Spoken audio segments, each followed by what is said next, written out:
ఒక ప్లేయర్ కి కాన్ఫిడెన్స్ ఉంటే ఎలా ఆడతాడో, ప్రిపరేషన్ ఆన్ పాయింట్ ఉంటే ఎలా పర్ఫామ్ చేస్తాడో, ప్రాక్టీస్ సరిగ్గా చేస్తే ఎలాగ అదర్ర కొడతాడో హార్దిక్ పాండ్యా చూపించాడు in this game against south Africa.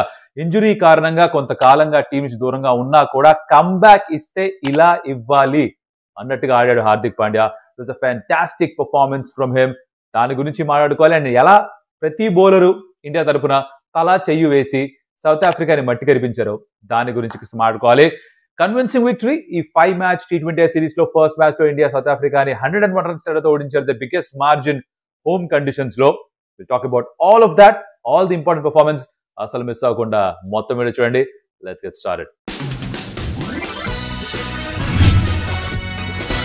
Welcome to some tales. నా పేరు Kaushik. And what a game for India. Actual గా at one point of time, అంటే half way through the Indian innings సరిపోదేమో total, south Africa ఈజీగా చేసేసేస్తారేమో అని కూడా doubt నాకైతే వచ్చింది. I don't know about you, నాకైతే వచ్చింది. బట్ ఎలా అయితే డిఫెండ్ చేసుకున్నారో I think that was brilliant. And south Africa కూడా కాస్త వాళ్ళ షార్ట్ సెలెక్షన్ తోటి వాళ్ళకు వాళ్ళే సెల్ఫ్ గోల్, అదే స్వయంకృత అపరాధం చేసుకున్నారని కూడా చెప్పుకోవచ్చు అనమాట. ఏం జరిగింది అసలు మ్యాచ్ లో? టాస్ ఓడిపోయారు ఇండియా. ఫస్ట్ బ్యాటింగ్ చేశారు. 175 for 6 వాళ్ళ దగ్గర ఉన్న 20 overs లో స్కోర్ చేశారు India. And in reply south Africa 74 కి ఆల్అౌట్ అయిపోయారు. They lowest total against India. In fact they lowest total కూడా ఇది. ఇంతకు ముందు కూడా 87 ఎప్పుడో స్కోర్ చేశారు అగేన్స్ట్ ఇండియా, దానికంటే తక్కువ ఇక్కడ. అలా ఒక 101 పరుగుల మార్జిన్ తోటి ఇండియా గెలిచారు. నోటబుల్ పర్ఫార్మెన్సెస్ ఏంటి దాని గురించి ఒకటి మాట్లాడుకుందాం. 1 by 1 చెప్పుకుని వెళ్ళిపోదాం. First things first, it was kung fu Pandya. Hardik Pandya ఆ పూర్తి స్వాగ్, పూర్తి యాటిట్యూడ్. అరే జనాలు ఎవరైతే యాటిట్యూడ్ ఎక్కువ మనిషికి అంటారో, అది ఇలా ఆడితే యాటిట్యూడ్ ఉండకపోతే తప్పు. ఇలా పర్ఫామ్ చేయగలిగితే యాటిట్యూడ్ ఉన్నా తప్పులేదు, కాలర్ ఎగరేసుకుని నడిచిన తప్పులేదు, ఆ స్వాగ్ ఉన్నా తప్పులేదు. అలాంటి పర్ఫార్మెన్స్ ఇచ్చాడు. నా తను బ్యాటింగ్ వచ్చినప్పుడు ఇండియన్ పొజిషన్ గొప్పగా లేదు. ఎందుకంటే మొదటి 10 overs లో 71 పరుగులు మాత్రమే చేశారు. తిలక్ వర్మ నిలకడగా ఆడుతున్నా కూడా రన్ బాల్ కంటే తక్కువే ఆడాడు. ఆ సిచ్యువేషన్ అది అవసరం కూడా. You need to understand that pitch లో ఫాస్ట్ బౌలర్స్ కొంచెం హెల్ప్ ఎక్కువ ఉండింది. బాల్ కాస్త సీమ్ అవుతూ ఉండింది, స్వింగ్ అవుతూ ఉండింది. సో రన్ స్కోర్ చేయడం అంత సులువుగా లేదు. ఇన్నింగ్స్ ముందుకెళ్లే కొద్దీ కొంచెం బెటర్ అయ్యుండొచ్చు batting conditions. But still Hardik ఆడిన నాక్ was extraordinary. The same guy Asia cup లో ఇంజురీ తోటి బయటికి వెళ్ళిపోయాడు. దాని తర్వాత రీహాబ్ చేసుకుని ఫిట్ అయ్యి సయ్యద్ ముస్తాక్ అలీ ట్రోఫీలో 2 మ్యాచ్లు ఆడి అక్కడ ఒక 40 odd balls 70 odd runs నాక్ ఒకటి ఆడి టీంని గెలిపించి ఆ కాన్ఫిడెన్స్ తో వస్తున్నాడు. అందుకనే చెప్పేది, మీరు ఇంజురీ నుంచి స్ట్రైట్ గా వచ్చి మ్యాచ్ ఆడితే కుదరకపోవచ్చు. గిల్కి బహుశా అదే అయిందేమో. ఇంజురీ, రీహాబ్కి వెళ్ళాడు, ఫిట్ అయిపోయాడు, వచ్చి మ్యాచ్ ఆడాడు. మధ్యలో ప్రాక్టీస్ మ్యాచ్ ఇంకేదో మ్యాచ్ లేదు. డైరెక్ట్ గా high స్టేక్స్ encounter, high intensity match లోకి వచ్చాడు. తను ఎక్కువగా పర్ఫామ్ చేయలేకపోయాడు. First ball 4, second ball out, right. But Hardik Pandya ఆ కాన్ఫిడెన్స్ ఉంది బిహైండ్ హిమ్. దట్ నేను రన్స్ కొట్టాను, నేను పర్ఫార్మెన్స్ వచ్చాను, నా ఫిట్నెస్ పూర్తిగా ఉంది, నా బాడీ ఎలా ఉందో నాకు పూర్తిగా తెలుసు, ఎంత పుష్ చేయగలనో తెలుసు, mentally he's in a very good space. అదంతా తన నాక్ లో కనిపించింది. ఎలా అయితే అలవోకగా స్పిన్నర్స్ 6s కొట్టాడు, ఎలా అయితే అన్రిక్ నార్కియా 145 km/h కంటే ఎక్కువ వేగంతో వేస్తున్నా కూడా చలించకుండా, ఒక్క అడుగు వెనక్కి వేయకుండా ఆ స్లాషెస్ కొడుతూ థర్డ్ మ్యాన్ పని 6లు కావచ్చు, ఆ డ్రైవ్స్ కావచ్చు, ఆడిన తీరు extraordinary.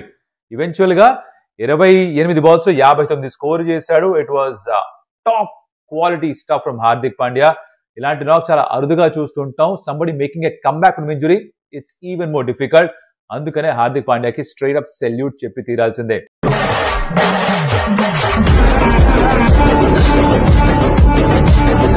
He was kung fu Pandya. Beast mode లో బ్యాటింగ్ చేశాడు. ఎంత చెప్పుకున్నా తక్కువే. అది మాత్రమేనా, వచ్చి బౌలింగ్ చేస్తుంటే ఫస్ట్ బాల్ వికెట్ కూడా తీసుకున్నాడు. That's the kind of return to Indian cricket Hardik Pandya చూసాం. విచ్ ఇస్ వై తను ఫిట్ గా ఉండడం, తను ఇండియాకి ఆడడం, ఏ ఫార్మాట్ లో కుదిరితే ఆ ఫార్మాట్ లో it's very important. Because he is that X factor.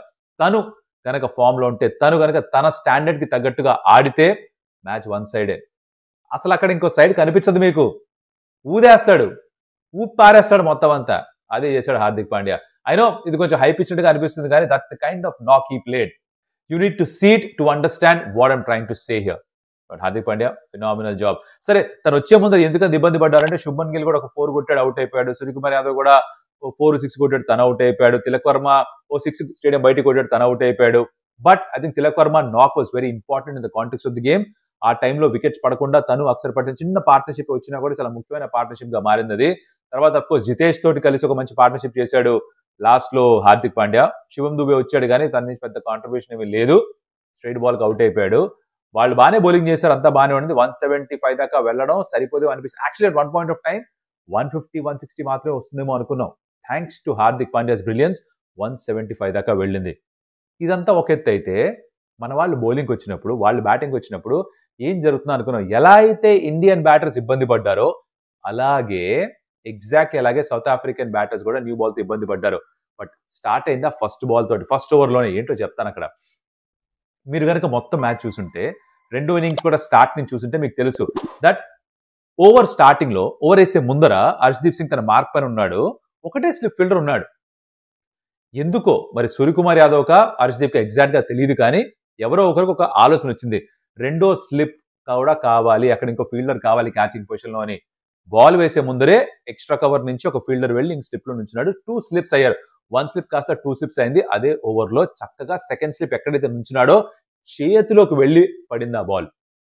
Beautiful bowling. New ball తో ఎలా అవుట్ స్వింగర్ వేయాలో లెఫ్ట్ హ్యాండ్ చూపించాడు హర్షదీప్ సింగ్. ఆ స్కిల్ ఏంటో చూపించాడు తను. బట్ ఆ ఫీల్డ్ ప్లేస్మెంట్ కి చేసిన వాళ్ళకి, అది స్కై అయితే స్కై, అది హర్షదీప్ అయితే Harshdeep, again hats off to them for their thinking. ఇది ఎందుకు జరిగిందంటే ఓడిఐ సిరీస్ లో మీకు గుర్తుంటే కనుక క్వింటన్ డికాక్ సెంచరీ కొట్టినప్పుడు కొన్ని బాల్స్ ఆ సెకండ్ స్లిప్ రీజన్ నుంచి వెళ్ళాయి. అది గుర్తుపెట్టుకుని ఉంటారు, దానిపైన వర్క్ చేశారు, అది ఎగ్జిక్యూట్ చేశారు, రిజల్ట్ కూడా లభించింది. నాట్ జస్ట్ దాట్, రెండో ఓవర్ లో కూడా హర్షదీప్ వికెట్ తీసుకున్నాడు. Then of course Bumrah second spell లో వికెట్స్ తీసుకున్నాడు 2. అక్షర్ పటేల్ ఒక 2 వికెట్స్ తీసుకున్నాడు, right. And of course Varun Chakravarthy ఒక 2 వికెట్స్ తీసుకున్నాడు. పవర్ ప్లే లో వేస్తూ కూడా ఇబ్బంది పెట్టాడు, తను 2 వికెట్స్ తీసుకున్నాడు.